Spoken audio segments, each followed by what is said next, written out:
Hello, everybody. Welcome to our RAG Hack live streams. RAG Hack is a free global hackathon happening from September 3rd to 16th. RAG is a technique to get a large language model to answer questions based off your data. We have more than 25 live streams teaching you how to build RAG apps with different Microsoft technologies, plus 10 cash prizes for the best RAG apps in each category. So we're super excited to have you join us for this RAG Hack. And now a word from our friends at Reactor. Hi, everyone. Thanks for joining us for the next session of our RAG Hack, Agentic RAG with Langchain. My name is Anna. I'm an event planner for Reactor, joining you from Redmond, Washington. Before we start, I do have some quick housekeeping. Please take a moment to read our code of conduct. We seek to provide a respectful environment for both our audience and presenters. While we absolutely encourage engagement in the chat, we ask that you remain professional, be mindful of your commentary, and stay on topic. Keep an eye on that chat. We'll be dropping helpful links and checking for questions for our presenter to answer live. The session is being recorded. It'll be available to view on demand right here on the Microsoft Reactor YouTube channel. With that, I'd love to turn it over to our presenter. Marlene, thanks so much for joining us today. Thank you. I'm excited to be here. Hi, everyone. Hopefully you can see my screen okay. But yeah, today I'm really excited to be sharing with you about RAG. And we are just going to be going through some core concepts and actually implementing a RAG application using Langchain and something new called Prompty. So I'm excited about that. Feel free during the stream to leave comments in the comment section, and I will do my best to answer those. Okay, so a little bit about myself. I currently work for Microsoft. I'm a developer advocate on the Python team. I love AI and Python together. I think those two things together are a great combination. And I tweet a lot about, well, when I'm tweeting, I tweet usually about AI and Python. So if you are on Twitter or X, feel free to follow me there. I also share quite a lot any open source projects that I'm doing on GitHub. So feel free to take a look at my GitHub account as well. I'm just Marlene ZW on GitHub, and I'm Marlene_ZW on Twitter. And you can also connect with me on LinkedIn. So I just want us to start off by talking a little bit about AI. So we all know that AI is a very big deal, but how big of a deal is AI really? Well, one person who's very popular in the AI community is Dr. Andrew Ng, and he's the head of the AI group at Stanford University, and also one of the co-founders of Coursera. And he has been quoted as saying that AI is bigger than electricity. So that's a really big deal, because if electricity was not a big deal, if it was not a thing, then we would not even be having this talk right now. But some people think that's too small. Some people think AI is even bigger than that. Sundar Pichai, who is the CEO of Google, he has actually been quoted to be saying that AI is bigger than fire and electricity. So not just electricity, it's a bigger deal than fire and electricity. So clearly there's something going on with AI. But some people think it's even bigger than that, and that's still not enough. And some people think AI is actually God. So there is a software engineer that's based in the US that started the Church of AI, and he has been quoted as saying AI is God. And I think that came out of the premise behind the idea that someday AI is going to take over the world. And so we might as well start worshiping AI right now, which I think is probably taking things a little bit too far. I don't think we're going to get to that point. So that would not be my recommendation. But I think sometimes when we think of AI, because it's so popular and because people have made it seem like such a big deal, and genuinely it is, OpenAI, for example, is really popular. And I think they have something like 200 million users, active users a week. And it also became the fastest growing app in the first few weeks of it being launched. However, I think oftentimes people, when we think about AI or when we think about chatbots, for example, we often assume that AI first started recently in like 2002 when ChatGPT was released, whereas in actual fact, AI has been around for a really long time. And a good example of that is in 1967, an MIT researcher, his name is Joseph Weizenbaum, he created something called ELIZA. And ELIZA, it was playing on the screen for a bit. I will try and play it again. But ELIZA is actually a chatbot, which was sometimes is called the first chatbot ever. And it was designed to be a therapist of sorts and chat to people who were needing some therapy. And this was created in 1967, and it used pattern recognition and pattern matching and different rules to be programmed to act like a therapist. And the video that was playing on the screen is actually a video that was, recorded back then. And I just wanted to show you just how much we have advanced in terms of that, and just show you an example of using ELIZA in real life. So ELIZA is actually, there's a GitHub repo that is available online for you to play around with if you would like to test out ELIZA. And so here, if you clone the GitHub repo, this is the name of the repo here. And if you clone it and you run and you cd into the repo and run Python eliza.py, you get a welcome introduction. So we can say, hi, ELIZA. And let's see what she says. She says, hi. And then we can ask ELIZA, how are you? And she's not in a great mood. We are discussing you, not me.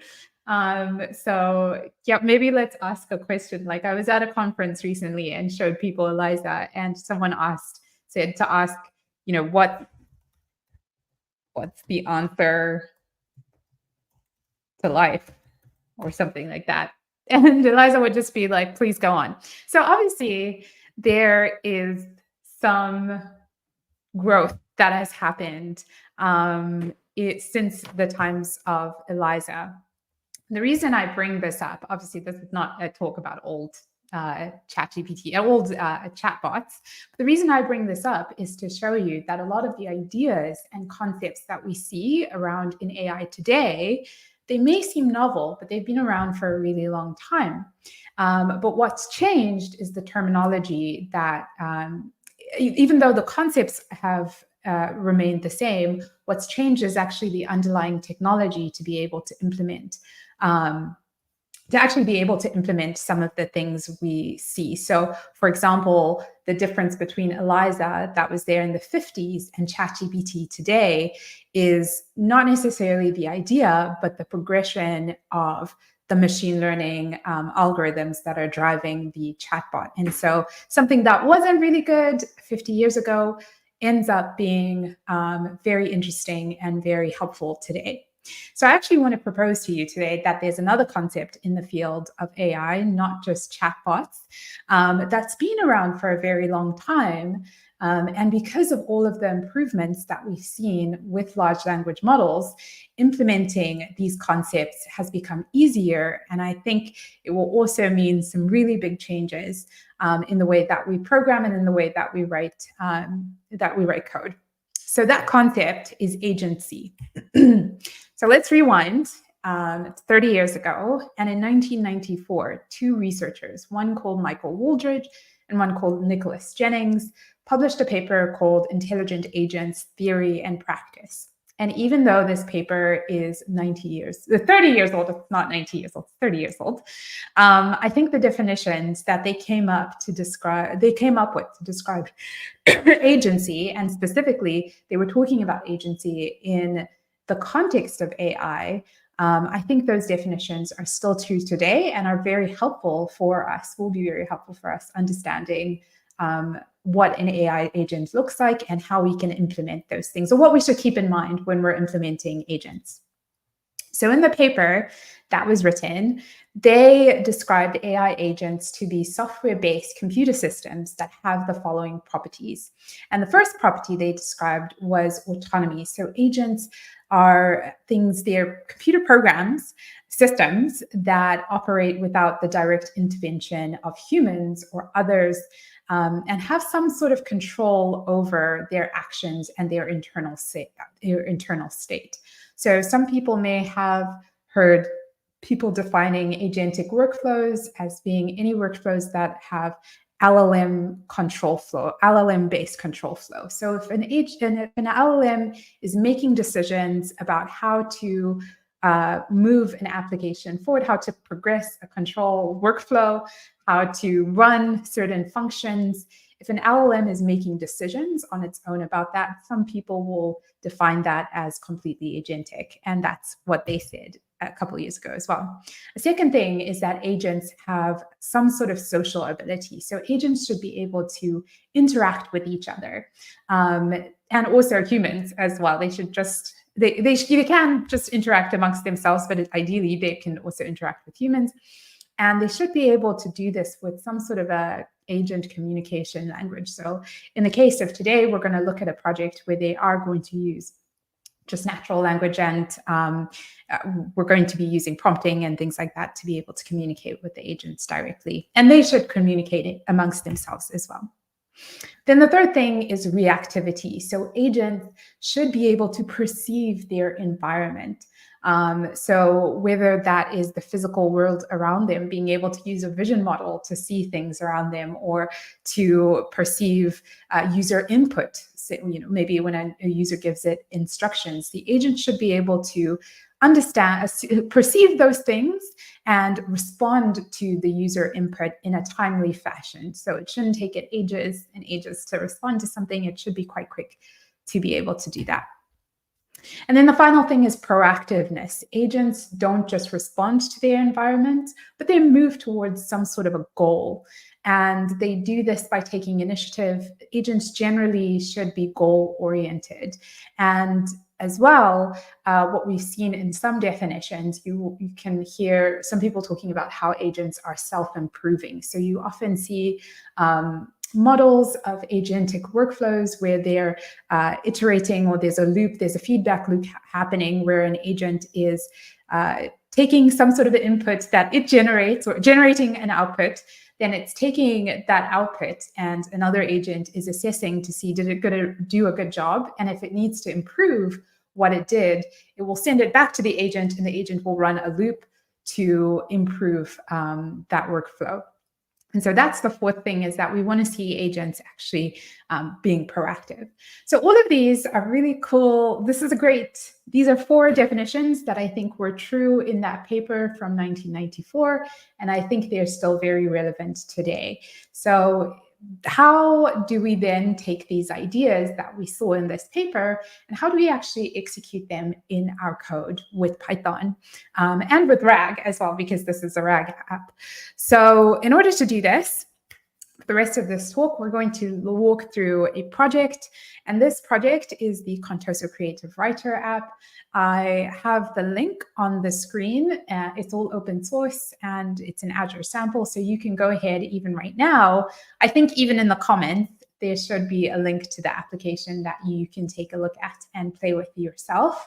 And this specific today, we're actually going to be using one that implements the solution with Langchain, but the one currently on the GitHub there uses Prompty exclusively to do that. But Langchain is also a great option for it, because it allows you to switch out which language models you're wanting to use. If you want to use an open source language model, if you want to test things out, changing between the two isn't too difficult. And I will show that in the rest of this talk as well. So just to let you give a high-level explanation of what Contoso Creative Writer is, this is it's a multi-agent application. And in this application, the goal of it is to be a tool that the marketing department at a fictional company called Contoso Outdoors. So it's an outdoor company. They sell outdoorsy things.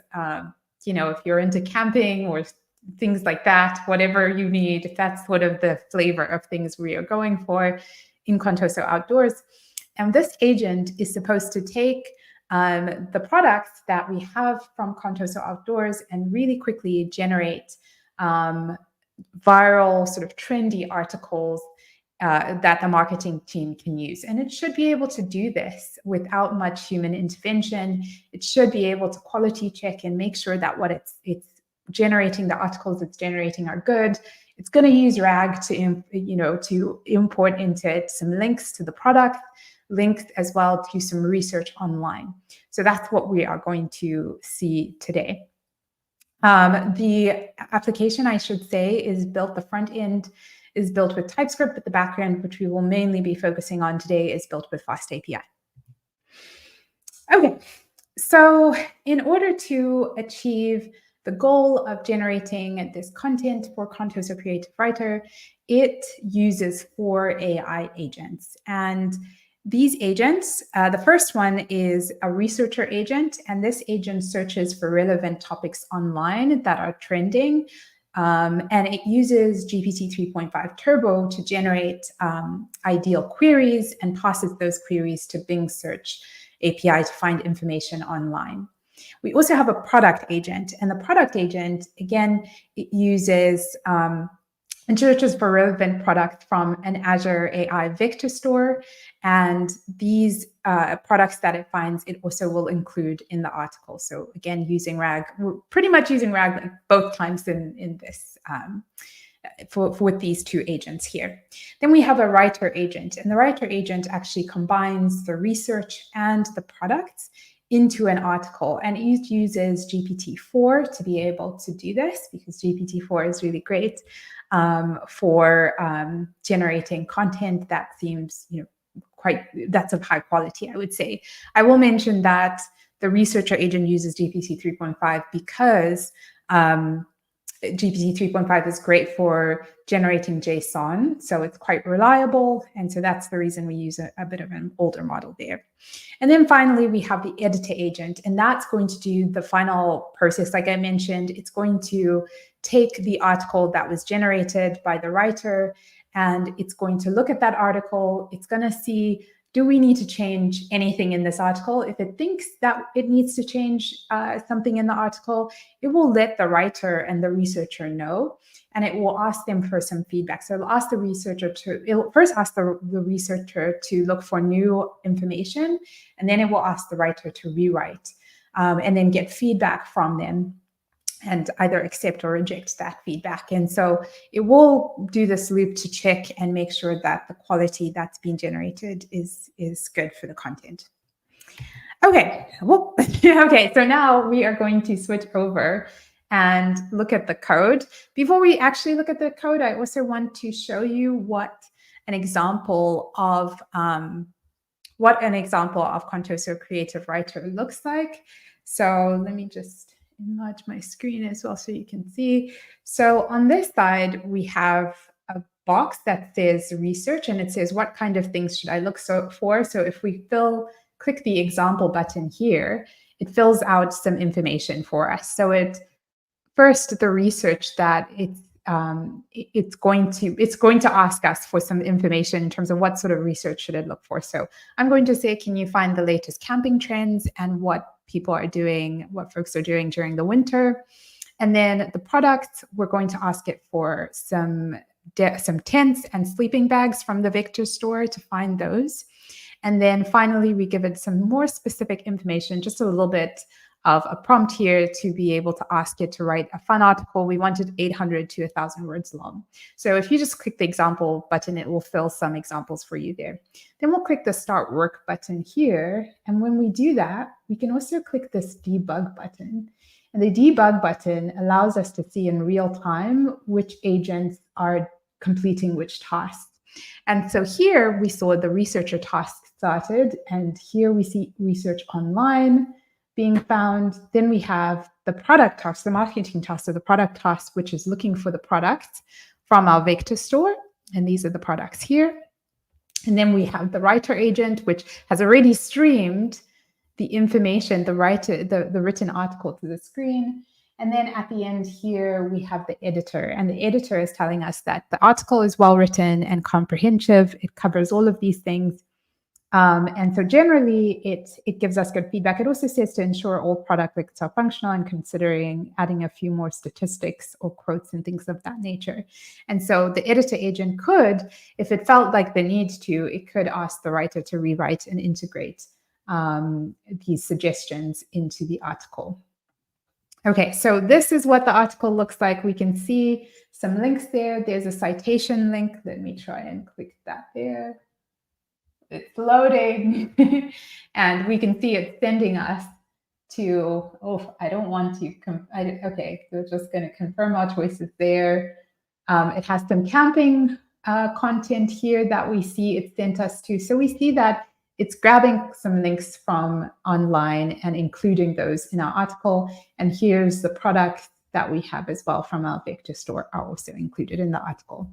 So this is basically what we will be learning how to build during the rest of this talk. So how does it actually work under the hood?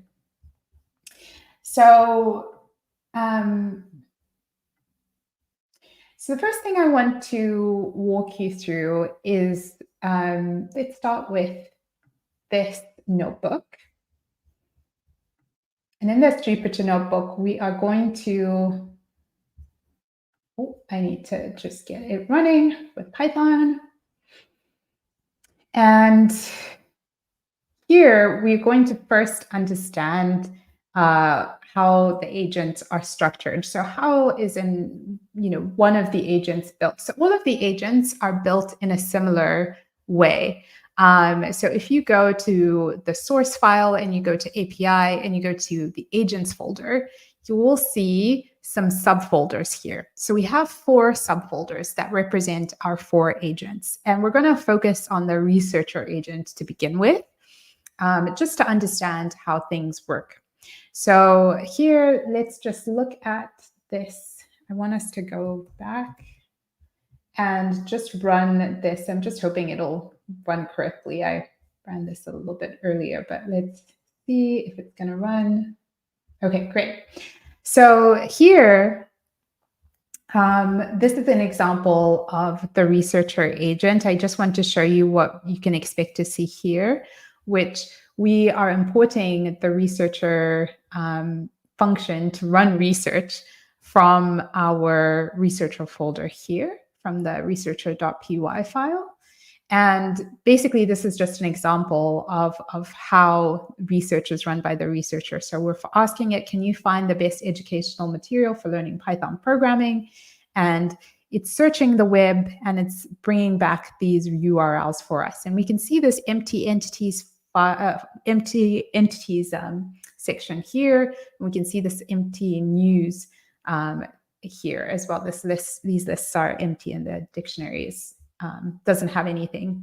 And the reason for this is because if you go to the researcher here, the functions.json file includes the description. So this describes the different functions or the different tools that the agent has available to it. So the researcher agent, for example, has find information tool, it has find entities, and it also has find news available to it. So it has these 3 functions that are available to it.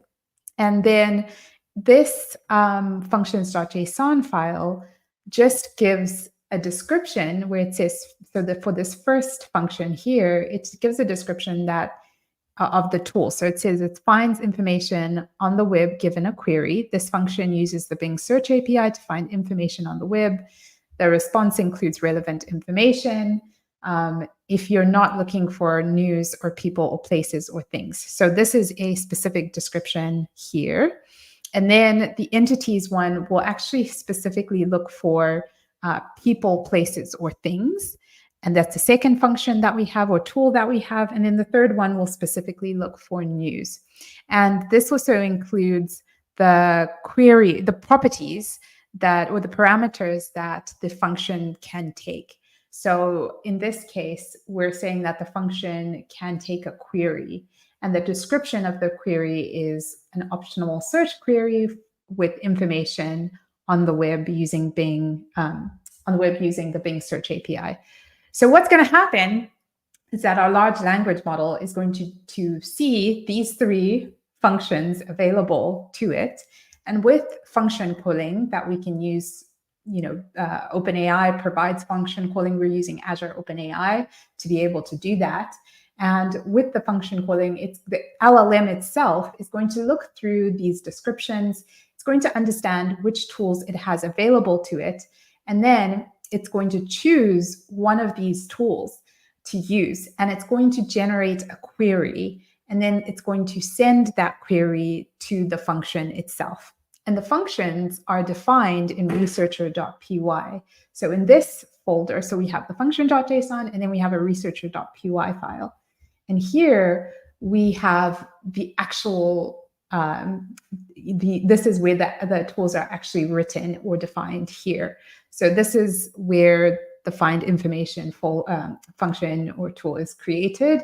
And this will receive the query that was generated from the LLM. And then, so that's mainly the two other files. And then the third file will be a prompty file. And this is where we actually define our agent or define the base prompt. So the system prompt that will describe to the agent what it needs to do. So we're telling it that you're an expert researcher that helps put together information for a writer who's putting together an article. So it'll just give it some context. It's also going to give it feedback from the editor if there's any, and then it will also give it the instructions from the user.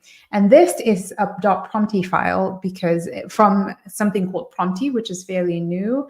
And Prompty is a file format that we are using these days to be able to help with prompt management and prompt engineering. And it just allows you to be able to share prompts, to have an asset where you can write your prompts. You can also specify the model that you're using, the model configuration, so that when people are going to be, when you're sharing prompts between teams, they know exactly which version of the models to use.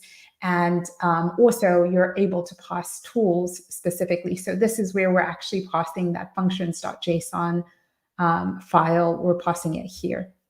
And then we can also give a sample to show what the user input will look like in the feedback.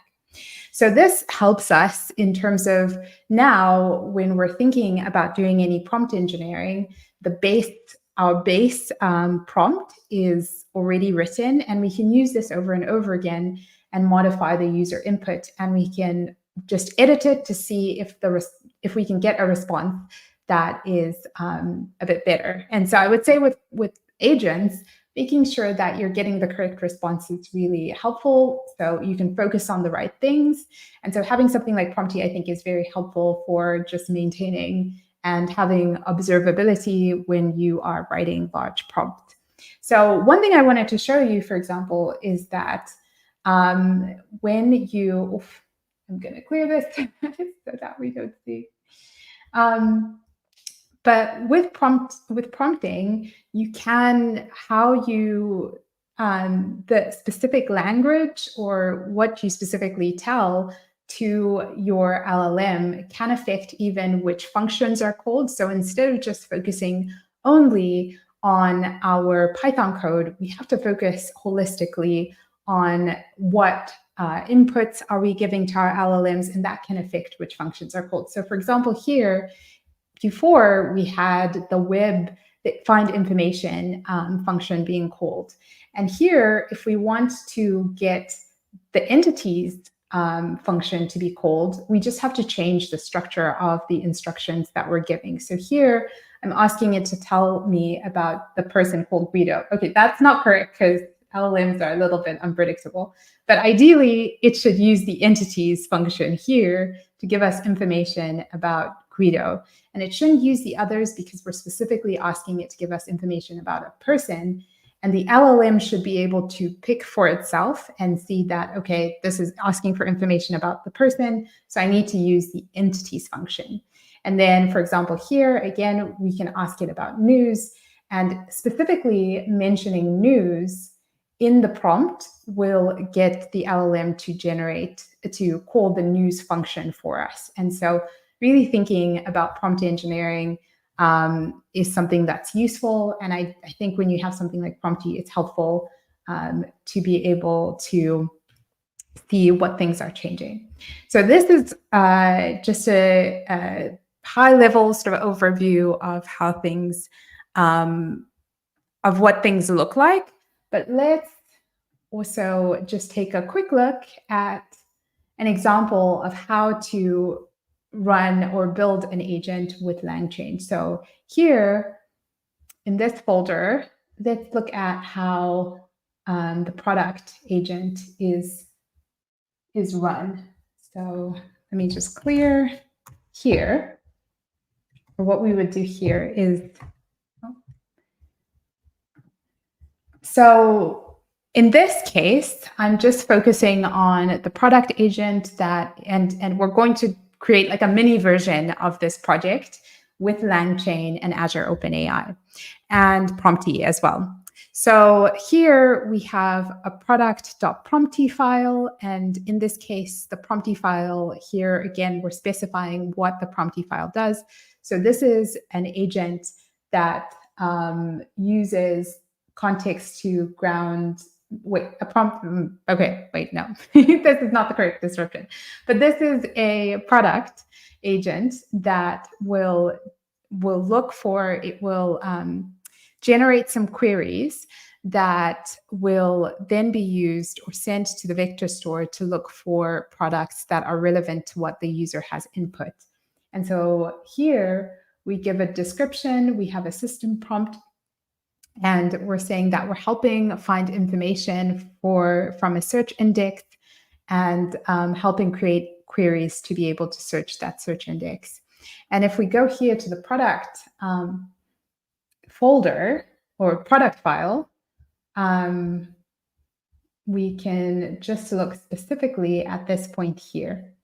And we'll start with this find product file.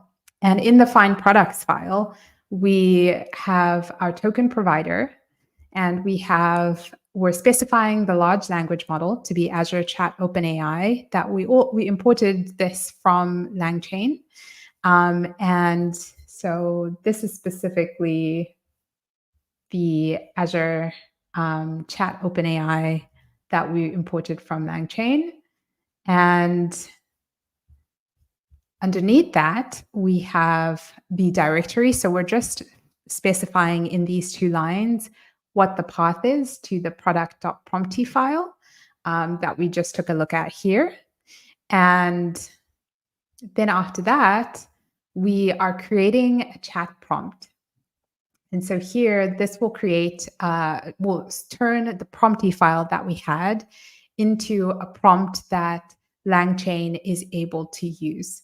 And then, so we can actually, I'm just going to put a breakpoint here so that we see what this looks like in the code. So if we run this, I'm just going to run this. Search file directory. Hang on. What? I think you need to go into the product folder yet. Yeah. Right. Oh, I also made a mistake here, and I'm not sure what the error is here that I put. Query caption. Sorry, give me 1 second. I think I just made a mistake up here. Where was it? I think you got it. It was just an extra equal sign. Yeah, I think. Okay, I got it. Okay, great. And there was a question in the chat, just to clarify, you're not using LangGraph, right? You're just using Langchain plus PromptID. Is that what you're sharing this one? That's right. Yeah, I'm just using Langchain and PromptID. So there is an option to use, I think, LangGraph. I think in the past, Langchain, one of the reasons for PromptID, I would say, is to make things a bit more observable. I will say LangGraph has made using Langchain by itself for agents, for multi-agent applications, a bit easier to use. or like you can understand what's going on a bit more. And I think you can define your prompts a bit easier. But yeah, I've just been working on PromptD recently. So that's one of the reasons why I'm specifically showing this. Yeah. Yeah, there's a lot of questions about like prompt flow versus Langchain versus LangGraph versus Langsmith prompt hub. There's like a lot of options out there now. There's a lot of options. Yeah. I think the good thing is that you have options to test out and they all work together. So PromptD, like I'm showing you, works together with Langchain. And, you know, here, I wanted to show you what that actually looks like in the code. So if we run, you know, as you would normally would with Azure Chat OpenAI, importing it from Langchain. And if you run create chat prompt here with your PromptD file, this that we see on the screen, I don't know if it didn't run the breakpoint, because let me put a breakpoint in, because I didn't actually put that in, and then let's rerun it. Yeah, that's not how you spell breakpoint. Wow. Let's put a breakpoint in there. And then let's go ahead and rerun this and see what's actually happening here. So if we rerun that, we can print out the prompt. No. We can print out the prompt. Maybe I need to step through. Yeah, and there we can see Langchain's chat prompt value option, and we can just write prompt. I think it's prompt.messages. And that will give us specifically, you can pass this in like you would with any other Langchain message that you pass in through an LLM. So this will convert the user instruction that we had. So this was the user instruction we gave it. And it will convert the system message that we had. So this is everything that was in our PromptD file. It's converting and it's putting in here. And then it's also going to take our human message or the user input that we gave it, which specifically for the product agent, we asked it to find a selection of tents and backpacks. So it's using those two things. It's taking our PromptD file, everything that we put in there, and our user input, and that's converting it into a format that Langchain can use here. So this is what's happening in this line of code here, is that we're just creating the prompt. And then after that, when actually this is taking in whatever's in product.PromptD, and then here with the prompt is when we're actually putting everything together and also taking in the user input with the context. So the context that we have here is a context string that we passed in here. And that is what is ultimately going to be, everything is going to be put together by Langchain into one prompt. And then actually, if we go down and we want to then run this prompt, we just call llm.invoke and we pass the messages. So the messages that we had here from the system, and from the human message here that Langchain, that the PromptD file was converted to, is what we're passing to our LLM, and that's going to give us a response here. And that's going to then, this response is going to be a set of queries. So if we put a breakpoint here, and we run it, and we look and see what's happening here, go back up, and did I delete the other breakpoint? I think I did. Okay. So if we put a breakpoint here, and then let's rerun, do Control-Z.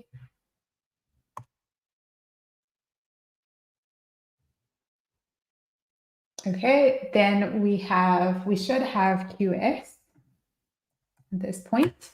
And here, these are the queries that our LLM has come up with. And it's telling us these are queries that it will use to run these queries, that's like selection of tents, best tents for camping, backpacks, outdoor equipment, is taking our user input and trying to improve on that user input. And then it's going to generate, it's going to generate some embeddings that are made off of these queries here. And then it's going to retrieve those products using a retrieve product function that I defined up here.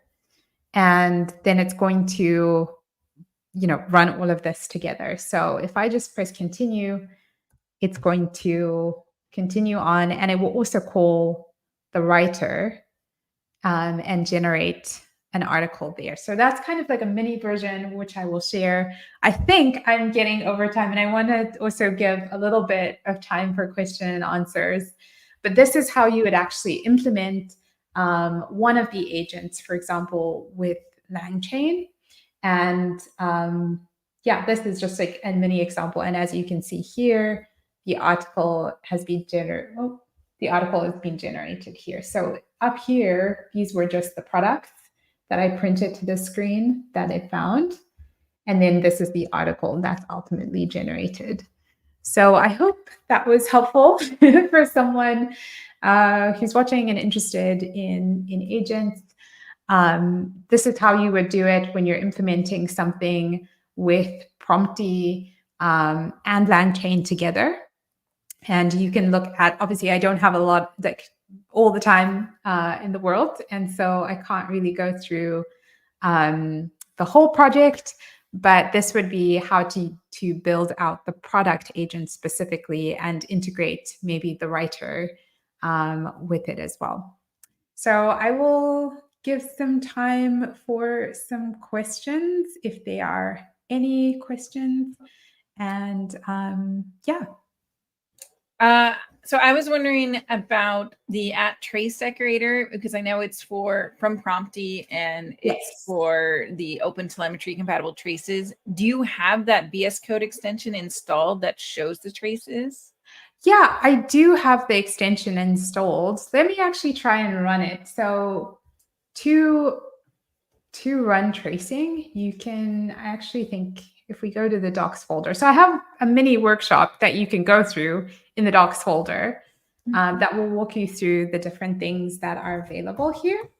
And so if we go to, there's a tracing part that is supposed to be somewhere here. I have deleted the tracing part and I'm not sure. No, I have it here, but this is not how we should do it now, because now we're using tracing with Prompty. So I will change that. But anyway, with the tracing, let's do this. We can open up a new folder and then we can cd into SRC, I think, and let's cd into API. And then we can run the orchestrator, I believe. I think so. Let's see. Let's say Python orchestrator.py. And when we run that, that will set off some logic that will also generate some tracing for us. So let me actually show that. Where's the orchestrator? It's here. And when we run the orchestrator, it runs this logic here, which will initiate the tracing and call some local tracing. And when you run this, it'll automatically generate some tracing files in the .runs folder. And I just want those to be generated. Hopefully they will be. And we will find them here in this run folder. And yeah, I think it's great you can see what's happening and understand a little bit more which functions are being called when. And you can also see what's being passed directly to the LLM. So this is the Tracy. This is the full Tracy file. There we go. Oh, nice. Yeah. So this is the file that is generated in .runs, and it is a Tracy file. It will give you some information. So the total time for the whole workflow to be run, it will let you know how many prompt tokens were used, total tokens used. It will also, you can step through. For example, we looked at the researcher agent. We can look at a Ginger renderer of like, what does the full thing look like with the user input. So we know we passed in some instructions here.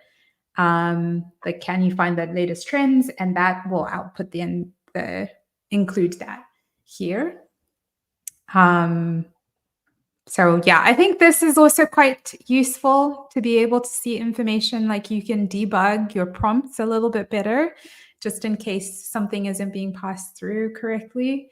But it's a little bit, I would say that it can be a little bit confusing just because there's lots there. But if you minimize things, you can just see everything kind of broken up here.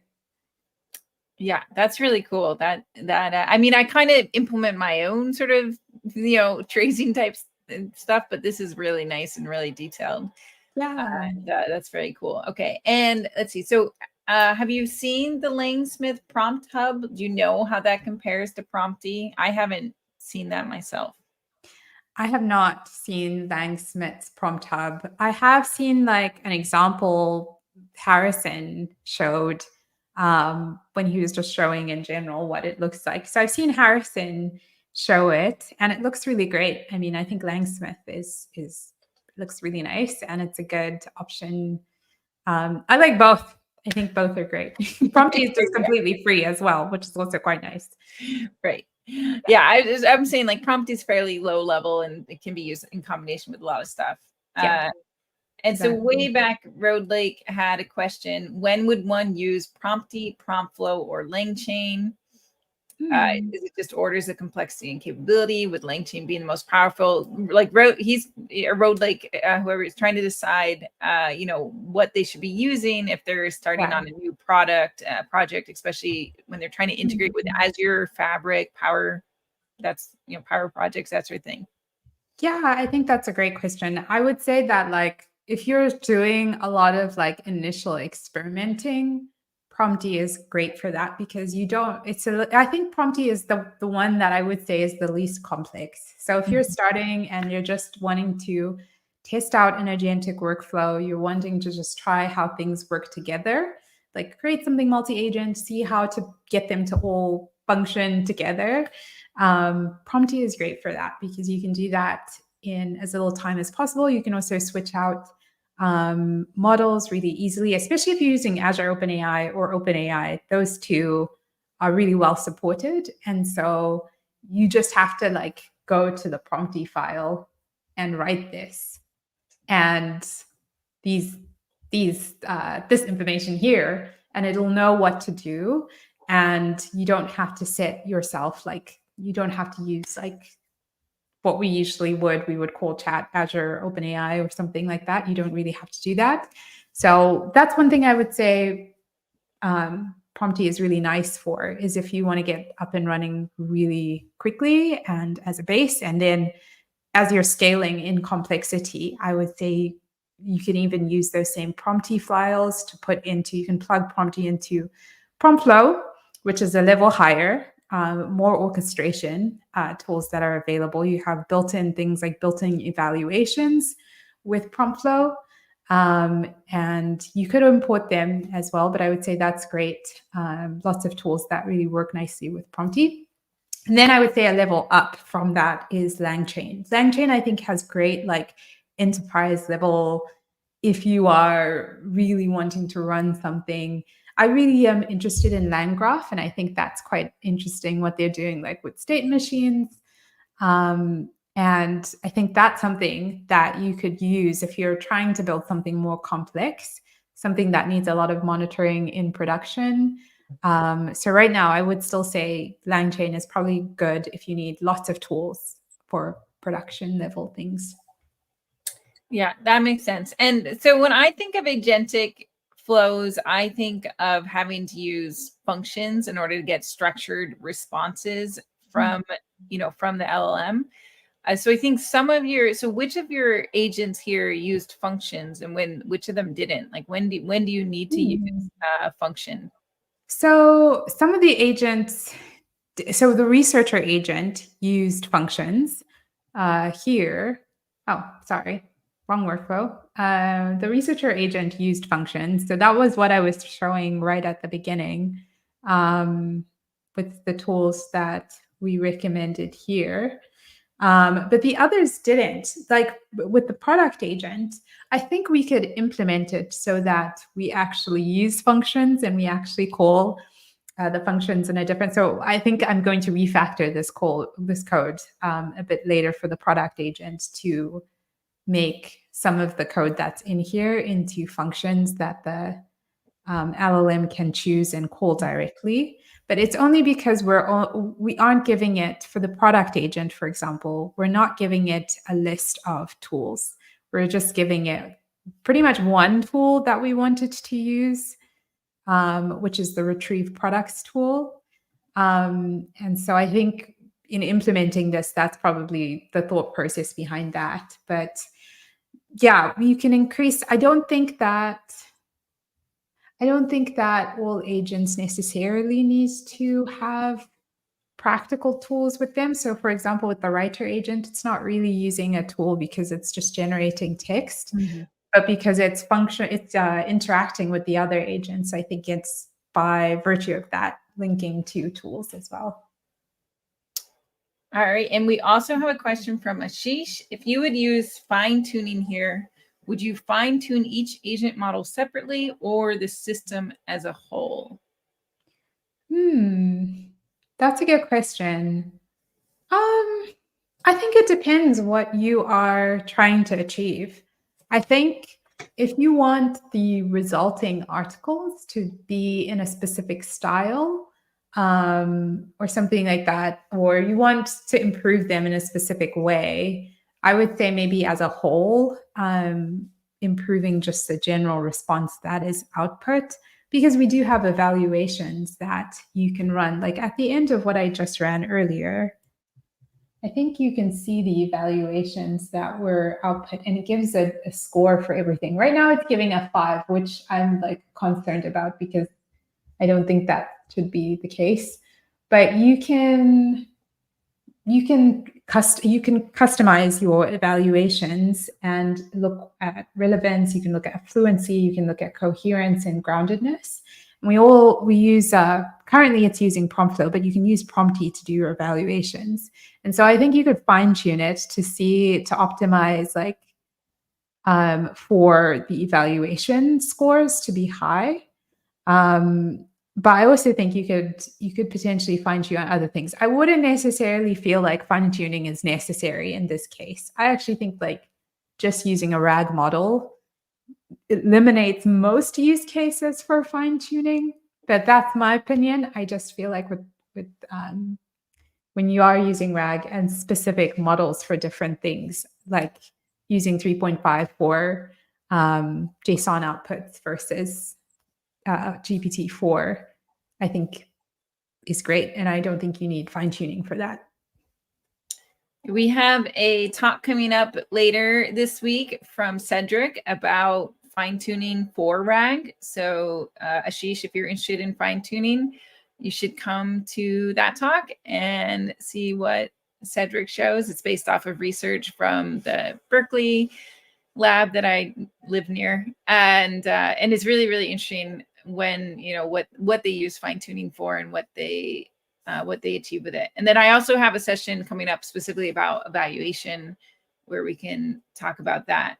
But yes, definitely like one thing to consider also is just doing more with few shot examples. I don't know, did any of your agents use few shot examples? Not really. I mean, you can in the Prompty file give a sample and show that sample is just for testing, right? Like, is there a different way to provide few shot examples? In this project, we haven't done that yet. Okay. I think you could probably do that. But at the moment, we aren't doing that, no.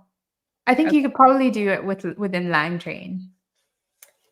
Yeah, also within Langchain. Yeah, so I would definitely explore doing few shot examples before going down the path of fine tuning. I found that using few shot examples has been really helpful, especially when trying to make things work with different models, right? So if you want to be able to use, like, be able to switch down to like a smaller language model, it usually needs a little more guidance. And so if you provide examples, that can be enough guidance. So it's a way that you can like achieve the same results with cheaper models by just giving it a lot more examples of like, just hand holding it a bit and saying, hey, this is what it should look like. Here you go. Exactly. Yeah, I think it would probably be somewhere with the Langchain code that we sent it, which I'm not finding right now. I'm not sure why, but because I'm not in the right one. But where the Langchain code is, I would say that is definitely where you could do that. Okay. Cool. Yeah. Okay. I think those are all the questions that I saw. So thank you so much, Marlene. If you all do have any additional questions, we already put the discussion thread in the chat. So that's where you can ask any more questions, where you can grab Marlene's slides. We'll put the code there. I think, Marlene, you're going to push the Langchain graph branch. Yeah. Right? The branch, yeah. You should find a branch that's just called Langchain, and all of the changes that I make will be there. Yeah. Awesome.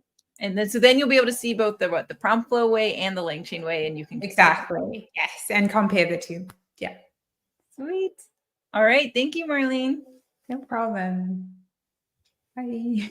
Bye, everyone. Hey, everyone. Hope you enjoyed today's session. If you aren't registered yet for RagHack, you can register now at aka.ms/raghack/register, and you can introduce yourself on our forum. You can start hacking either by looking at one of our code samples or just starting from scratch. If you have any questions along the way, feel free to post them in our GitHub discussion forum, and you can also attend live office hours in our Discord. Once your project is ready, make sure to submit it before September 16th at 11:59 p.m. PT to be eligible for our cash prizes. And of course, make sure to join our upcoming live streams to learn more about RAG. Thanks for joining.